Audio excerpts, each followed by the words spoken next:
Oh, Tchara, Congo veut la paix. Je m'appelle le Soulanga, Lenga, Sali, 1 plus 1. On veut la paix, on veut la paix. Ah, la Babylone, Babylone, ils ont détruit le monde. Babylone zerstört die Welt. En Afrique, Guck wie in Afrika. le pays s'est détruit.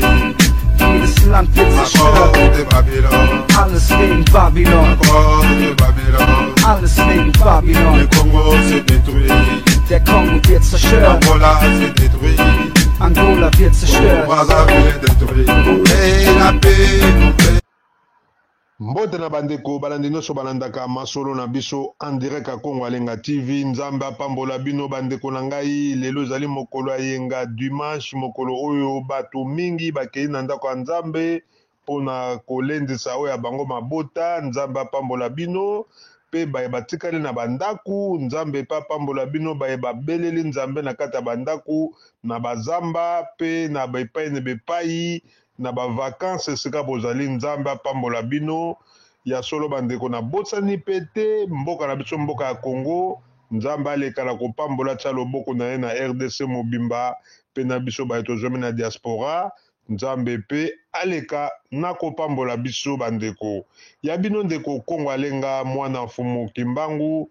Bandeko toye lisusu po tosola masolo oyo etali mboka na biso. Boyebeke ya solo bandeko bitumba ezali koleka na mboka na biso kuna na Kivu. Kivu ezali ndenge tomonaka Congo Central, Bandundu, Kasai, nde tobengaka Mbujimai, Kananga, pe Katanga na Lubumbashi, pe Equateur na Mbandaka. Kivu tobengi Kisangani, Goma ezali mboka na biso.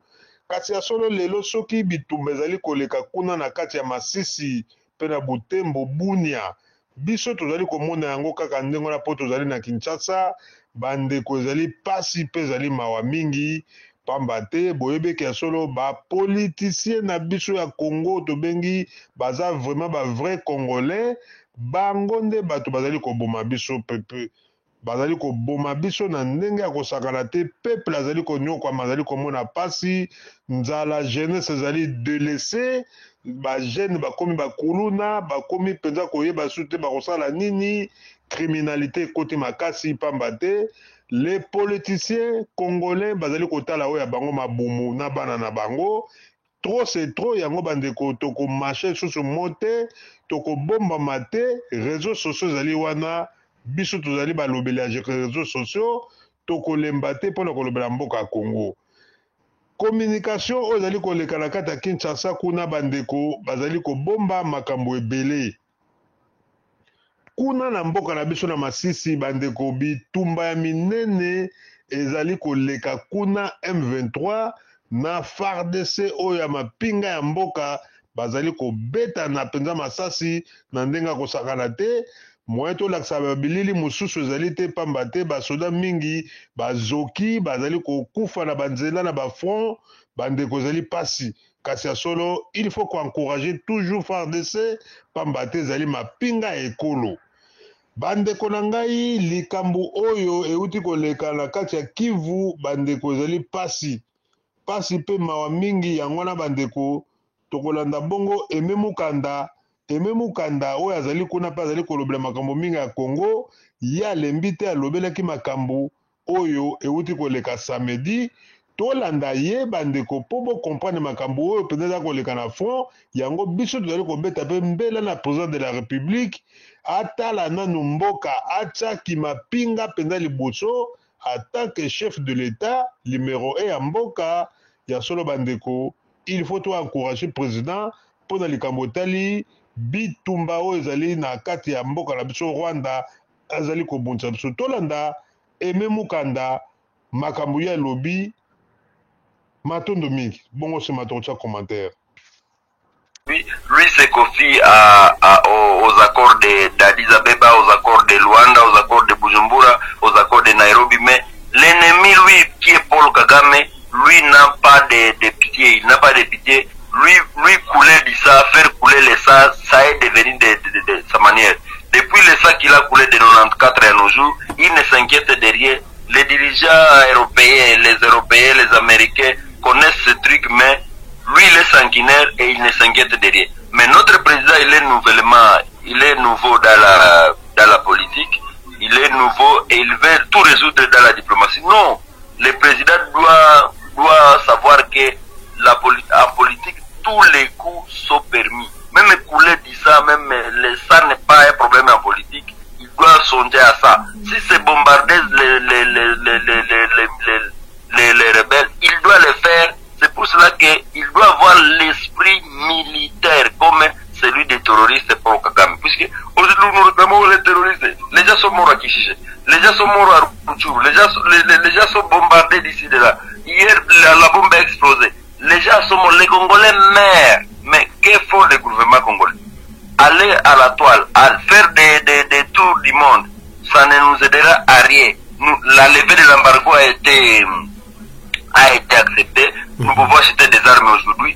Il serait mieux d'imposer les services obligatoires à tout Congolais dont l'âge varie entre 18 et 35 ans. Moi, je suis le premier. Je suis prêt à aller. Mais ne me dis pas, oh, tu vas aller à Kamina, Kitona, faire une année. Non. Service militaire de tactique de 2 à 3 jours, une semaine, et je suis au front. Je serai le premier sur la ligne de front. Et nous allons déposer le téléphone par terre. Nous serons sur les lignes de front pour combattre l'ennemi, pour sauver l'intégrité du territoire national. Puisque à la ligne où vont les choses, c'est le pays qui est à danger.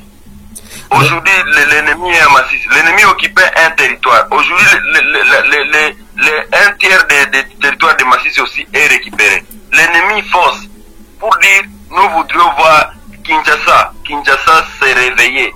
Nous sommes à plus de 2000 km de Kinshasa, mais vous devez vous réveiller. Les concerts là des stades de Matir, il faut cesser. Les football, les boxeurs là qui escroquent les milliers de 100 000 $ qui devraient servir aux militaires qui sont au front. Cessez avec des aventures chers dirigeants congolais et focalisez-vous à la guerre pour dire l'ennemi devrait être repoussé.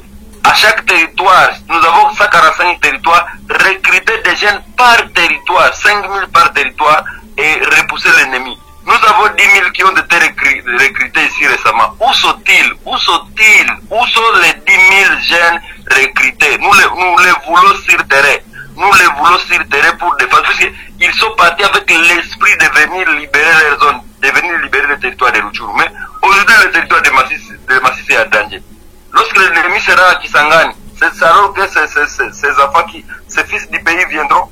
Non. Nous voudrions voir le président de la République agir le plus urgemment possible pour sauver l'intégrité territoriale. Et comme l'EAC semble donner couloir aux rebelles du M23, RDF à partir de Kibumba, il faut faire quitter ce EAC à Kibumba. Kibumba aujourd'hui est devenu raccourci pour attaquer Massissi. Vous dites, de Kibumba à Massissi, il n'y a pas plus de 20 km. Les munitions, tout passe par Kibumba sous les impuissants de l'EAC. Les RDF passent par Kibumba pour Massissi, pour Kichanga, pour Kirolirwe, pour Mushaki. Et c'est devenu proche.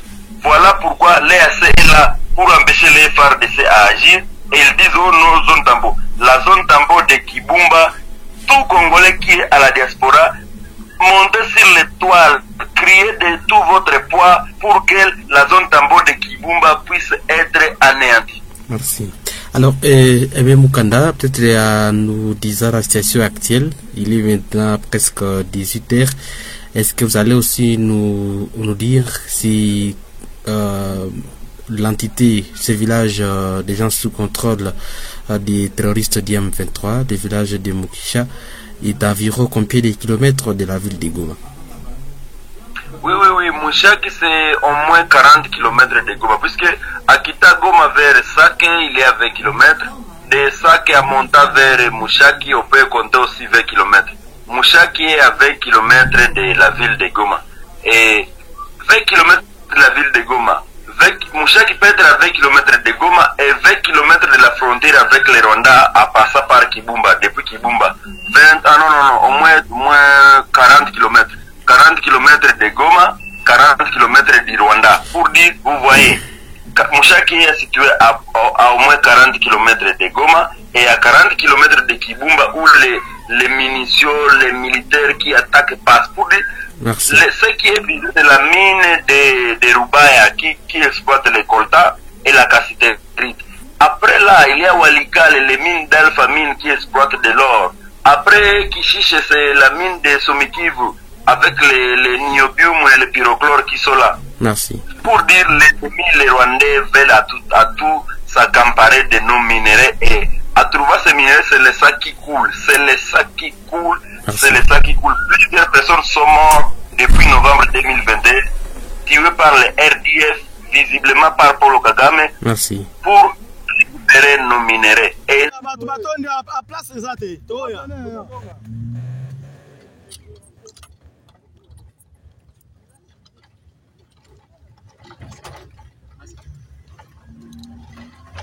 film ezalaka boye nde tokende tofilme so mpe tokufi tofilme te matondo mingi ya solo bandeko na bandi tolandi Aimé Mukanda oyo azali bongo kuna na Kivu, tolandi ye na bokebi nyonso na mbela na ye oyo abeti epai ya chef de l'État, président de la République. Ya solo bandeko ezali pasi mpe mawa mingi komona makambo ezali koleka na kati na mboka na biso, mboka ya Congo, kasi biso na Kinshasa distraction ya makasi ezali kuna.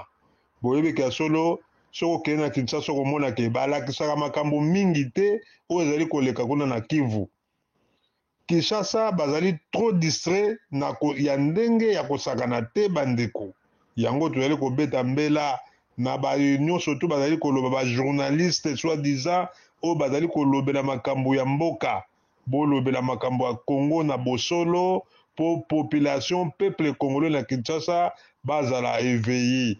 Tozali komona ba pasteur bango bazali kobongama basala meeting moko so ya makasi babengisa président na kati ya stade wana nyonso to ezali ba distraction. Tozali komona mbongo ya leta ezali kobunga, mbongo ya leta ezali kopesama pamba ndenge tomona ndenge ndeko na biso ya boxer azoki 100 000. Tomoni bandeko mingi ya baluba bango bazali komona ke ya solo ndeko wana aza na droit ya kozwa $100,000. Me bandeko ezali mbongo ya leta, trésor public, mbongo wana ezali ya leta, me mboka na biso ezali na bitumba. Makambo oyo ndeko Aimé Mukanda lobi azali na sol, azali na raison. Mboka ezali na mbulu, ezali na bitumba. Biso na Kinshasa tozali distrait, tozali kosala babiloko oyo antuke esalamaka ata na mboka moko te na mokili. Ke ya solo bino kote moko kuna bazali koboma bino na kati ya capitale, bozali kosakana na bambongo, epuis bato mosusu mpe bazali kokotela bato bazali kolia mbongo. Po nini toyebi te, bandeko ezali kokamwa. Likambo ya Kongo mutu akobangisa mutu azali te, ezali te po yo ozali koloba, ozali na droit koloba yo ndo kobangisa bato.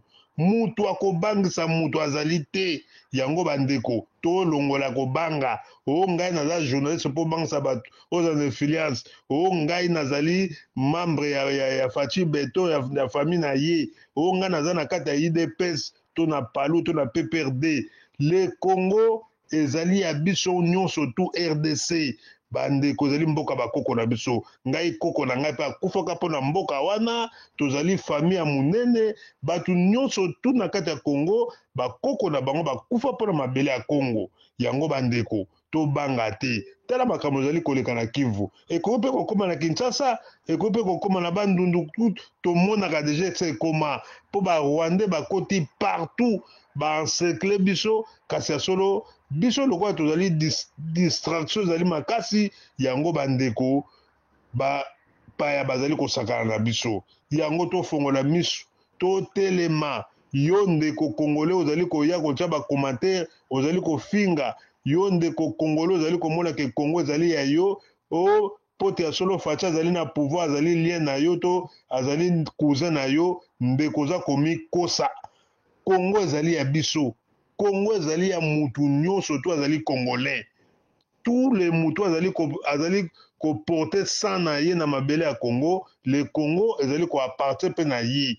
Bandeko to longola kobanga, to pesa mapinga na biso makasi. Nzamba pambola bango, na bitumba oyo ndenge ezali koleka kuna tomoni ndenge basoda na biso mpe bakwei na kokufa ezali kosala pasi na bapota bandeko basoda na biso bazali kosenga vraiment ya solo soutien makasi moral mpe bazali kosenga mbongo ekomela bango bakisi mpe ekomela bango kuna esika bazali na front nzambe apambola bango na ndenge mpena bazali kobunda bitumba oyo bandeko en tout cas esali pasi mpe mawa mingi komona ke ya solo président azali kobunda na diplomatie kasi ya solo bitumba oyo Fati Beto bunda yango ndenge bato nyonso babundaka mpo lelo soki FARDC ekotiti na Rwanda bakokondane yo te parce que osali défense ya mboka yango bato bazali kosenga na kati ya Kivu Fati Beto a réagir FARDC kota ti na kati ya Rwanda soki lelo FARDC akoti na Rwanda bandeko Paul Kagame akokima pamba te Paul Kagame armée rwandaise ezali kokota ti epai na biso tala baterritoire babotoli M23 ezali armée rwandaise yango ezali kosenga biso mpe tolakisa ke topuse bango mpo tokota ti na mboka na bango. Merci mingi ya solo bandeko, abonnez-vous toujours na Congo Alenga TV. Merci mingi na baebanso batindelaka biso mpe baelema nzambe mpe apambola bino. En tout cas on est toujours ensemble mpo na mboka ya Congo. RDC ezali mboka na biso. Fati Beto yika mpiko lakisaki ya solo so komi na ngwende ya mboka il faut kobundela mboka il faut kozwa 10 000 soldats basalaki formation bakende na front bakende kobunda bamona pendaki ya solo armée congolaise FARDC ekomi armée ya kosangana susu te ndenge yo moko olobaki ya solo okozongisa armée oyo ndenge Mobutu asalaka yango.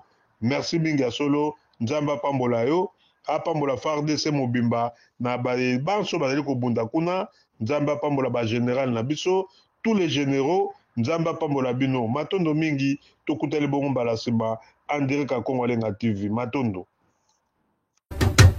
Oh, Tchara, Congo de la paix, je m'appelle le Soulanga Lenga Sali 1+1, ouvrez la paix, Sala Babylone, Babylone, ils ont détruit le monde, Babylone zerstört die Welt, en Afrique, guck wie in Afrika, le pays s'est détruit, jedes Land wird encore zerstört, de Babylone, alles wegen Babylon, encore de Babylone, alles wegen Babylon, le Congo s'est détruit, der Kongo wird zerstört, Angola s'est détruit, Angola wird zerstört. Brazzaville est détruit, et la paix,